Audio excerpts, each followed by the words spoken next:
ప్రభునందు ప్రియమైనటువంటి దేవుని బిడ్డలైన వారందరికీ ప్రత్యేకంగా ధన్యవాదాలు తెలియజేస్తా ఉన్నాను. ఒక చిన్న వాక్య భాగము యోహాను సువార్తలో నుండి 4వ అధ్యాయము 34 నుండి 38 వరకు ఉన్నటువంటి వచనాలలో నుండి మీతో మాట్లాడాలని నేను అనుకుంటా ఉన్నాను. అయితే ఈ మాటలు నేను మీతో చెప్పే ముందుగా మీరందరూ ఒకసారి బైబిల్ తీసి యోహాను సువార్త 4వ అధ్యాయము 34 నుండి 38 వరకు నాతో పాటు మీరు చూస్తూ ఈ మాటలు వినాలనేది నా యొక్క భావము.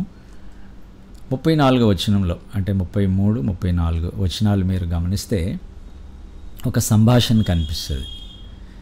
ఈ సంభాషణ ఎవరి మధ్యలో జరిగింది అని ఒకసారి మనం ఆలోచన చేస్తే, ఈ సంభాషణ యేసు ప్రభువారి యొక్క శిష్యులు యేసు ప్రభువారి మధ్యలో జరిగినటువంటి సంభాషణగా మనం గమనించగలుగుతాం. శిష్యులు అడుగుతూ ఉంటారు యేసు ప్రభువారిని. వారు ఆహారమును గురించి అడుగుతూ ఉన్నప్పుడు యేసు ప్రభువారు వారికి ఇచ్చినటువంటి సమాధానంలో ఒక సమాధానం ఇక్కడ మనం చూస్తాం. దాంట్లో ఆయన చెప్పినటువంటి మాట, ప్రభువారి యొక్క ఆహారం ఏంటి అని ఆయన వివరణిస్తూ ఆయన చెప్పినటువంటి ఒక అద్భుతమైనటువంటి మాటని మనం గమనిస్తాం. దానిలో ఇలా రాయబడింది, నా తండ్రి చిత్తం చేయడం, ఆయన పనిని తుదముట్టించడం, ఆయన పనిని పూర్తి చేయడమే నాకు ఆహారమై ఉన్నది అని చెప్తూ వారితో ఏమంటాడంటే, మీకు ఎవ్వరికీ తెలియని ఆహారము నాకు ఉన్నది అని ఆయన మాట్లాడతాడు. అలాగని యేసుప్రభు వారు శారీరకంగా ఆహారం తీసుకోలేదని కాదు, ఆయన శరీరధారిగా వచ్చాడు. ఆయన ఆహారం తీసుకున్నాడు, నీళ్లను త్రాగాడు, కుటుంబంతో ఆయన ఉన్నాడు, బాధ్యతలు ఆయన కలిగి ఉండి ఎంతో బాధ్యతాయుతంగా ఆయన జీవించాడు. ఈ లోక సంబంధంగా ఆయన చాలా అద్భుతంగా ఈ లోకంలో ఏమేమి చేయాలో వాటన్నిటినీ బాధ్యతాయుతంగా ఆయన చేసినటువంటి, ఎంతో బాధ్యతతో చేసినటువంటి సందర్భాలు మనకి వాక్యంలో చాలా కనిపిస్తాయి. అయితే ఆయన వచ్చిన పని ఏంటో ఆయన ఇక్కడ శిష్యులతో ఆయన మాట్లాడాడు. మీకు తెలియని ఆహారము నాకు ఉన్నది. ఆహారం ఏంటంటే దేవుని చిత్తం చేయడం, రెండవది ఆయన పనిని తుదముట్టించడం, కొనసాగించడం మరియు పూర్తి చేయడం అని శిష్యులతో ఆయన చాలా స్పష్టంగా నిష్కర్షగా ఆయన మాట్లాడిన సందర్భాన్ని మనం చూస్తాం. అయితే ఈ వచనాన్ని బట్టి మనం ఏం నేర్చుకోవాలి? మన జీవితాల్లో కూడా ఈ లోకంలో మనము ఏం చేయడానికి పంపబడ్డాం? ఈ లోకంలో మనుషులంగా దేవుడు మనకిచ్చిన బాధ్యతల్ని ఒకవైపు మనం నెరవేరుస్తూ, మరొక వైపు ఆత్మీయ జీవితంలో మనం ముందుకు వెళ్తూ, ప్రతి క్షణం కూడా ప్రభు చిత్తం ఏంటో మనం పరీక్ష చేసి, మనం పరీక్షించి తెలుసుకుని ప్రభు యొక్క చిత్తాన్ని చేయాలి, ప్రభు యొక్క చిత్తంలో నడవాలి అని దృఢమైనటువంటి ఒక నిర్ణయాన్ని మనము తీసుకోవాలి అని ఈరోజు ఈ వాక్యము ద్వారా మనమందరం కూడా అర్థం చేసుకోగలుగుతా ఉన్నాం. అయితే ఒకసారి మనల్ని మనం పరీక్ష చేసుకుందాం. మనం ప్రభు చిత్తాన్ని చేస్తూ ఉన్నామా?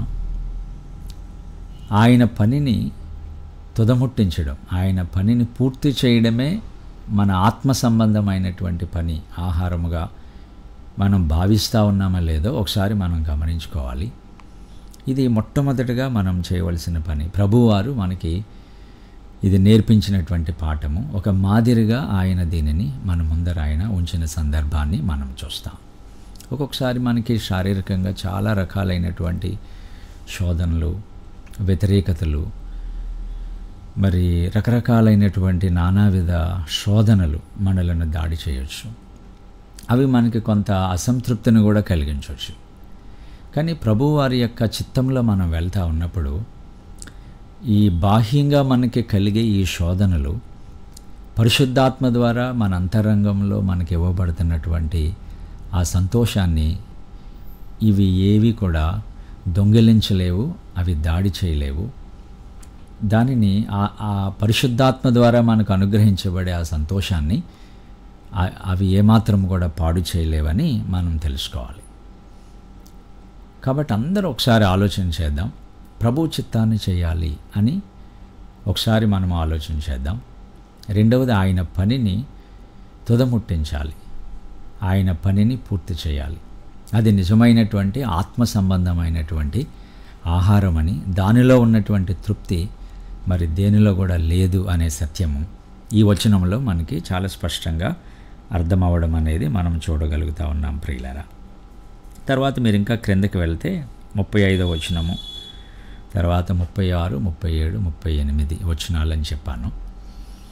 అయితే 35వ వచనంలో ప్రభువారు చెప్పినటువంటి మరొక మాటని మీరు గమనిస్తే ఆయన ఏమని చెప్పాడంటే, మీ కన్నులెత్తి పొలములను చూడుడి అనే మాటని ఆయన చెప్పాడు. అదే ఇక్కడ పొలము అంటే లోకము, భూలోకము. పొలంలో ఎలాగైతే పంట ఉంటుందో అలాగే ఈ భూలోకంలో పంట ఎవరంటే మనుషులే పంట. దేవుని పంట ఎవరంటే మనుషులు, మానవజాతి అంతా ప్రభువారు అనుగ్రహించినటువంటి పంటగా మనం చూస్తాం. అవి తెల్లబారి ఉన్నవి, అంటే కోతకి సిద్ధముగా ఉన్నవి. మీరు కన్నులెత్తి చూడండి అని శిష్యులతో ఆయన మాట్లాడుతూ ఉన్నాడు. ప్రభువారి సంఘమైనటువంటి మనతో కూడా ఈరోజు ఇదే మాటని ఆయన తెలియచేస్తూ ఉన్నాడు. మీరందరూ చేయవలసిన పని ఏంటంటే, ముందు పొలాలని చూడండి. అవి తెల్లబారి ఉన్నవి. తెల్లబారి ఉన్నవంటే అవి పంట సిద్ధంగా ఉంది. మీరు వెళ్ళి చేయవలసిన పని ఏంటంటే, మీరు వెళ్ళి సిద్ధముగా ఉన్నటువంటి, తెల్లబారి ఉన్నటువంటి, సిద్ధపడి ఉన్నటువంటి ఆ పంటను, ఆ పొలములను తేరి చూచి మీరు కొయ్యడం ప్రారంభించండి. ఇది మీరు చేయవలసినటువంటి పని అని ప్రభువారు శిష్యులతో మాట్లాడినటువంటి సందర్భాన్ని మనం చూస్తాం. అయితే ఈ రెండవ మాటలో మనం గ్రహించవలసినటువంటి ఒక విషయం ఏంటంటే, మనం కూడా ఈ భూలోకాన్ని, ఈ భూలోకంలో ఉన్నటువంటి, ఈ ప్రపంచంలో ఉన్నటువంటి మానవ జాతిని, మనుషులను మనం తేరి చూచి, వారు సిద్ధముగా ఉన్నారు, వారిని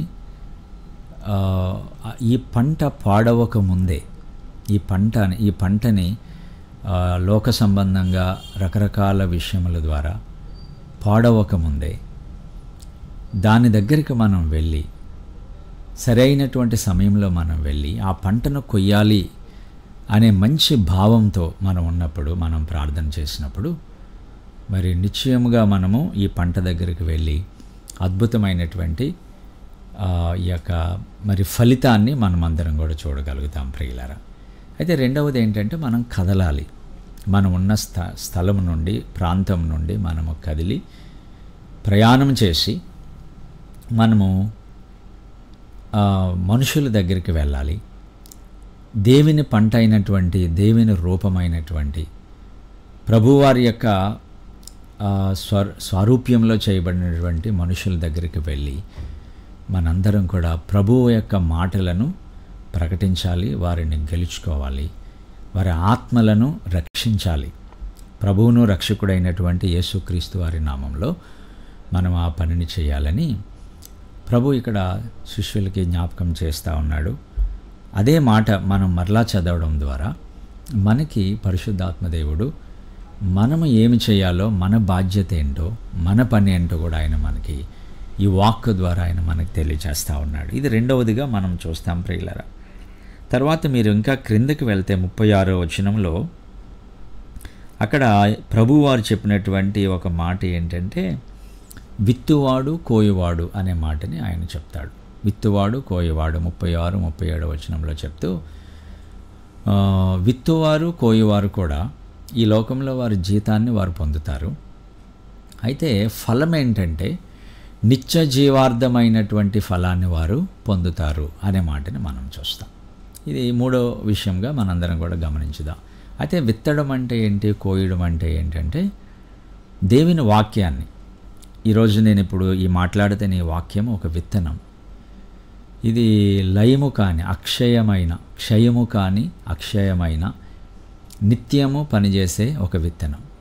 ఈ భూమి మీద చాలా విత్తనాలు ఉంటాయి. ఒక విత్తనాన్ని మనం విత్తినప్పుడు అది ఖచ్చితంగా మొలక ఇస్తుంది. నెమ్మదిగా అది మొలకెత్తి మహావృక్షంగా అయినటువంటి సందర్భాలు మనము ఈ లోకంలో కొన్ని విత్తనాల విషయంలో మనం చూస్తాం. అయితే విత్తనం నశించదు. ఒకసారి విత్తనం వేసిన తర్వాత అది మొలకెత్తుతుంది.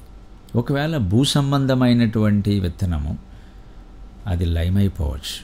కానీ దేవుని వాక్యము అనే ఈ యొక్క అక్షయమైనటువంటి, క్షయము కాని, నిత్యము నిలిచే, ఎల్లప్పుడూ అన్ని కాలములలో అన్ని సమయాలలో పనిచేసే ఈ దేవుని వాక్యము, శక్తివంతమైనటువంటి దేవుని వాక్యం అనే విత్తనము అది ఎల్లప్పుడూ పనిచేయడం అనేది మనం అందరం కూడా చూస్తాం ప్రియులారా. కాబట్టి ఈ సత్యాన్ని ఎవరు కూడా మర్చిపోకూడదు. విత్తేవారు దేవుని వాక్యాన్ని విత్తుతూనే ఉండాలి. ఈ వాక్యాన్ని మనం విత్తినప్పుడు పంట వస్తుంది. కొంతమంది పంటను కోసుకుంటారు, కొంతమంది విత్తుతారు. విత్తేవారు ఉన్నారు, కోసేవారు ఉన్నారు. అయితే విత్తేవారు, కోయేవారు ఇద్దరు ఎవరికి బాధ్యులు అంటే, వారు ఒక రోజున దేవుని వాక్యం విత్తేవారు దేవునికి లెక్క చెప్పాలి. అలాగే దేవుని వాక్యము ద్వారా రక్షించబడిన వారిని చేర్చి వారిని నడిపించేవారు, వారికి బోధ చేసేవారు, వారిని దేవుని వాక్యము ద్వారా క్రమములో నడిపించేవారు కూడా ఒక రోజున దేవునికి లెక్క చెప్పాలి. కాబట్టి జీతం దేవుడిస్తాడు. మనం ఎవరిని ఈ భూమి మీద ఏమీ అడగనవసరం లేదు. మనం చేసిన పనిని దేవుడు చూస్తాడు. నా ప్రయాస నా ప్రార్థన, లేక మీ ప్రయాస మీ ప్రార్థన, మనందరి ప్రయాస మన ప్రార్థనలు ప్రభు వింటా ఉన్నాడు.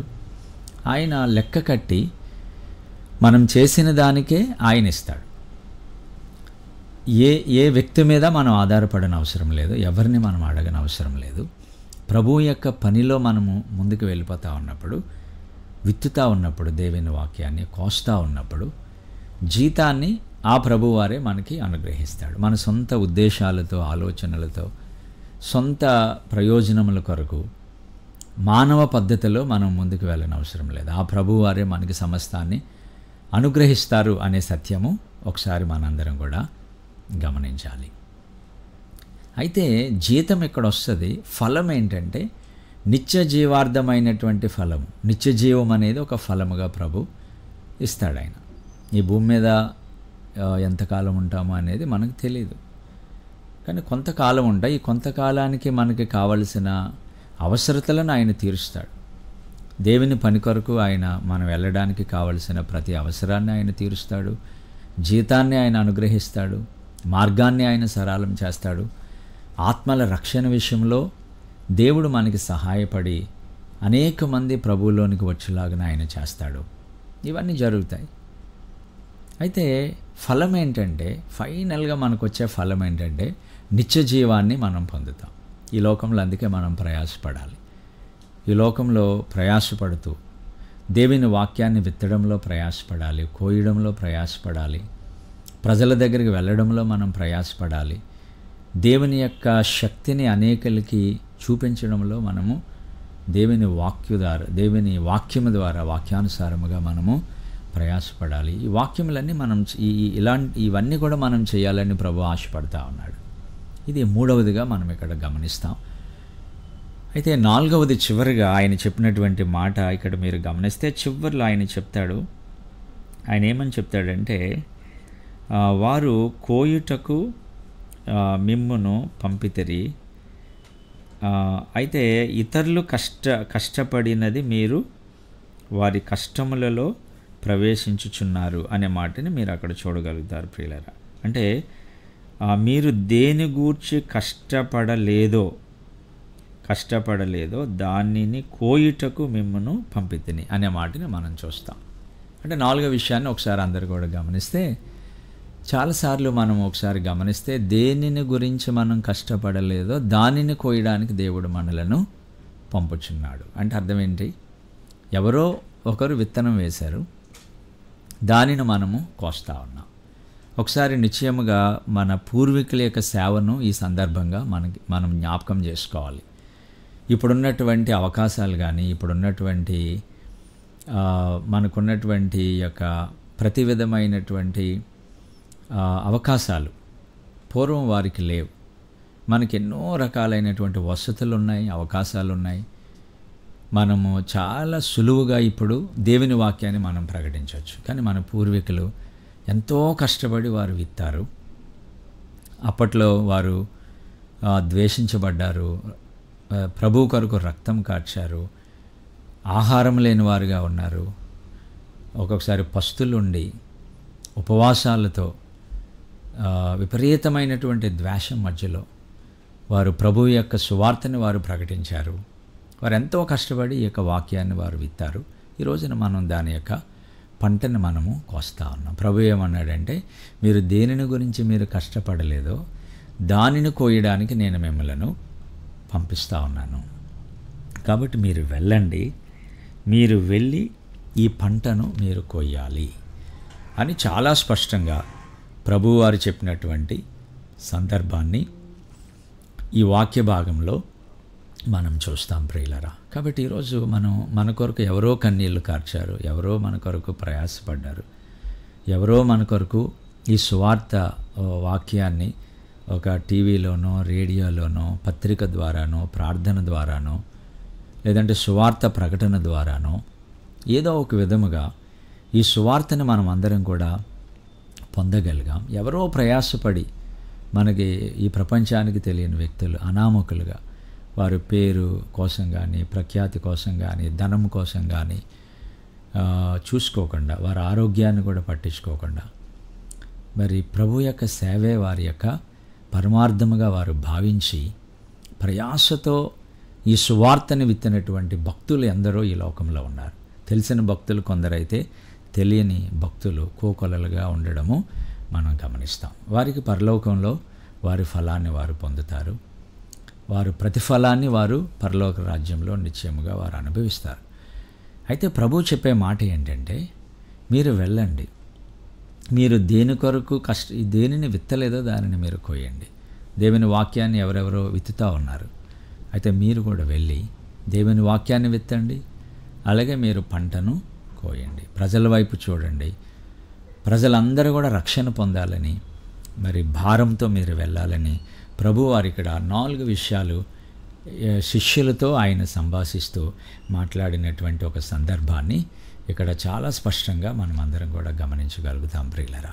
మరి ఈ మాటలు, ఈ 4 విషయాలు మనం అందరం కూడా అర్థం చేసుకుందాం. అర్థం చేసుకుని మరి ప్రభువారి యొక్క సన్నిధిలో మనం అందరం కూడా ముందుకి వెళుతూ ప్రార్థనాపూర్వకంగా భారంతో బాధ్యతతో ఈ తరంలో ప్రస్తుత తరంలో మనందరం వ్యవహరిస్తూ మరి దేవుని యొక్క రాజ్యాన్ని కడుతూ సంఘమును బలపరుస్తూ మనము మరి ప్రభు యొక్క పనిలో పరిచర్యలో ముందుకి కొనసాగించబడాలని నేను ఎంతగానో ఈ సమయంలో ఆశపడతా ఉన్నాను. మరొకసారి చివరిగా ఈ 4 విషయాలు.